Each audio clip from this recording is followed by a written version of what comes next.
Welcome to toy-polloi.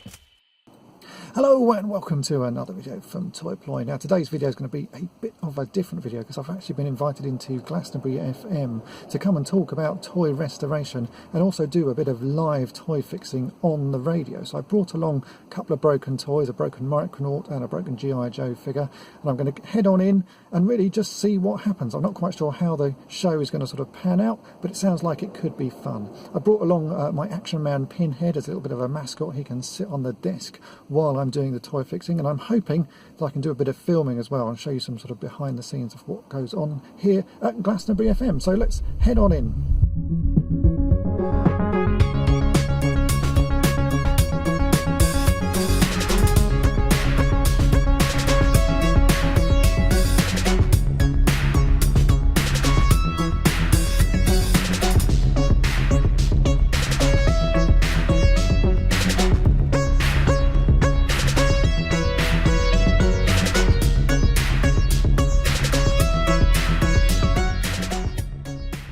But this is Glastonbury FM, serving Glastonbury Street, Wales, on 107.1 FM and online worldwide. And with me here, taking photographs of some toys as I speak, Dave from Toy-polloi, who'll be repairing various vintage toys. I have an Action Man, a G.I.joe, and several other things. I'm hoping this is not how the show's going to be. We've already had our branding fall off the wall, so I'll be taking a video of us doing this a little bit later, because Dave from Toy-polloi has set up video cameras all over the place, because we'll be repairing a toy live on air any moment now. Actually, Dave, if you can tell us, what toy are we going to be repairing today? Well, I brought along a vintage Micronauts time traveller. Now, Micronauts is a sort of toy line from 1974 till about 1978, and it's a small little robotic guy made out of blue plastic with a shiny silver head, and it's one that I had as a child, but they really fall apart so easily just because they've got bits inside them that perish over the years. And I thought it'd be quite a nice easy one that we can fix sort of live here on the radio. Well, I saw I posted on Facebook a picture of them. I've not seen them before. I mean, a time traveller, is it in a, like, we've got Action Man with us. He's joined us today. We get all the stars on the show. Action Man's joined us, but we've got this Micronauts. Was it a very big toy? I can't remember it really. It was one of those toys that I remember having quite a few of them, but a lot of people do seem to have forgotten them. It's based on a Japanese toy called Microman that was brought over sort of here and rebranded to be Micronauts, and they are loosely based on Action Man. It's a sort of a long-winded story that Action Man was sent to Japan, didn't do particularly well, so they sort of decided to make him out of clear plastic, and he did a lot better because he was a sort of clear plastic robot, and then they shrunk him down and he became these Micronauts and Microman. So there is a sort of link between Action Man and these toys. Well, have a look on the Facebook page if you can, because you'll see what a Micronaut looks like. But we'll be taking a picture of a before and after, and we'll be repairing it after the Proclaimers. Shut up and let me go. The Ting Tings. I've not remembered that for a while. Have you heard that for a while? Not for quite a long time. I did see them live in Bristol one time. Did you? Yeah. But there were two of them, weren't there? Yeah. Yeah, two of them. I saw the other week, I went to see Claire Grogan's Altered Images. Really? Yeah. Do you know, it was excellent. And she did a cover of That's Not My Name, which was excellent. Apparently she'd toured with the Ting Tings. So I don't know did you find that Claire Grogan was supporting the act that you saw? Do you know what? I can't remember who was supporting the act. If it was Claire Grogan, I think I would have remembered it, exactly. Yeah. And she did a cover of the Shake It Off by old old Taylor Swift. Taylor Swift's Shake It Off. She was very good.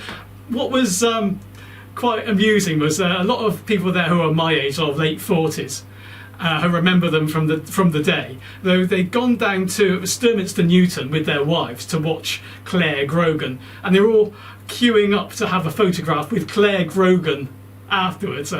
I have to say I did as well, but it was jolly nice. I didn't get an autograph. I didn't really have anything to sign, to be honest. I can't blame you though. No, yeah, it's very of an 80s icon. She is. She was wonderful. I really enjoyed the old Gregory's Girl. Do you remember? Do you know what? I know the movie. I have never seen it. Oh, it's superb. No, Well, it's very good. I can't remember actually. I remember it being good, but I can't remember much about it other than Claire Grogan was in it. He was very, and the chap who went on to be a very good actor, who played Gregory. What was his name? I know exactly who you mean. I can picture him. Yeah. He does stuff like Absolutely or something, didn't he? Oh, God, you know, I can't think of his name at all. Anyway, this is really off off script because you've not come here to talk about Gregory's girl. You come here to talk about toy-polloi. This is your YouTube channel, isn't it? That's right. Yes, I started it about 5 years ago because, I've been collecting toys for many years, and in my spare time, I sort of fix them up. And I thought, well, if I enjoy fixing them up, there are going to be other people who like to fix them up and want some sort of tips on how to go about it. So I started making YouTube videos showing people how to fix their toys and take them apart and repair parts of them. And 5 years later, I've got sort of over 27,000 subscribers, and every video I put up gets thousands of views, and people really enjoy watching toys being fixed. And I get people chatting to me every day about, you know, toys they remember and toys that they've got that are broken and how they should go about fixing them. So it's turned into quite a community. Well, there was that chap from Top Gear, wasn't there? He did a lot of deconstructing of items, didn't he? This is the exact opposite, of course. Yeah. You're reconstructing. But I think just watching somebody repair something, it's a certain relaxingness to it, do you think? Yeah, definitely. I get a lot of people who watch my stuff who say they don't collect toys, you know, they remember having them. They just like to see them sort of being fixed up and repaired and taking something that has had a sort of a previous life, and especially with things like Action Men, they're toys that are designed to be sort of thrown about and sort of Yeah. played with quite heavily. So a lot of the toys I get given are really quite damaged Action Men, you know, ones that have been covered in paint, and I sit and fix them up, and people just like to see them being able to be sort of played with again and just sort of reliving their childhood through watching these toys being repaired.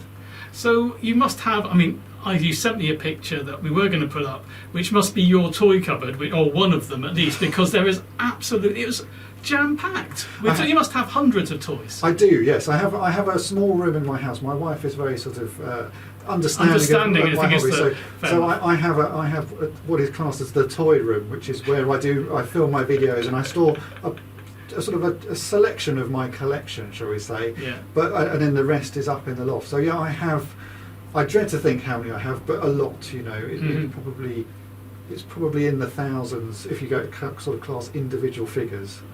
But that's the fun of it. I pick them up, I enjoy fixing them up, and then they sit on a shelf. And with thousands of views, and I think, because we have spoken before, even if you've got 27,000 subscribers, most people on YouTube don't subscribe to the channel, but that doesn't stop you watching.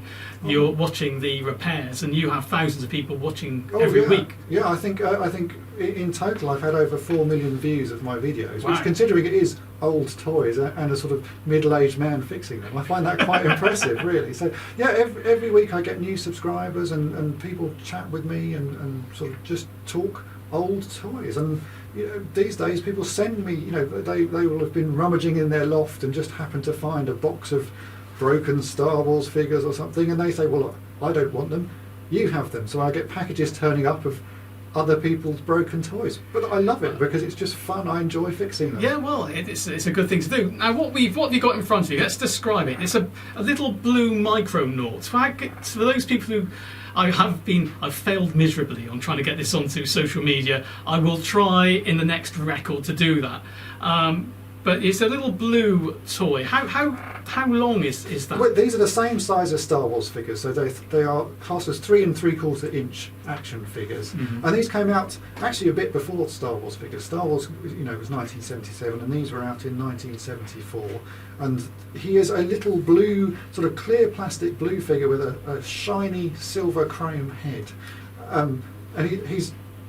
There is a sort of backstory to them about them living in the micro universe, which is sort of a very. So they are supposed to be very tiny. Is this like Inner Space? You know, the film Inner Space. Yeah, a little bit like that. Okay. And to be honest, the story isn't actually that important for me. I just like the figures. They're just crazy sort of looking figures. But they come in all sorts of colours. I brought a blue one with me today, but there are orange ones and yellow ones and clear white ones. And then there are other styles of these that come in little sarcophaguses, like little sort of, Egyptian cases. So it's a very strange line, but all a little bit futuristic. Okay, so how do I start repairing with it? I can see with this, the legs are off. Heads is the head It's off? just the legs are off. These old figures, it's quite a common sort of construction. They were all held together with a little rubber band, and over the years, as with all things sort of made out of rubber, it perishes, that falls apart, and then the whole figure comes apart. But the great thing is, these rubber bands that they used to be made from are exactly the same as O-rings. So if you go down to your local sort of hardware shop and look in the section where you want to fix taps, so you get some washers and stuff like that, all you need to do is buy a pack of O-rings, and they have tiny little black plastic circles that, you can fix a tap with them, but more importantly, you can fix old action figures with them. Lovely.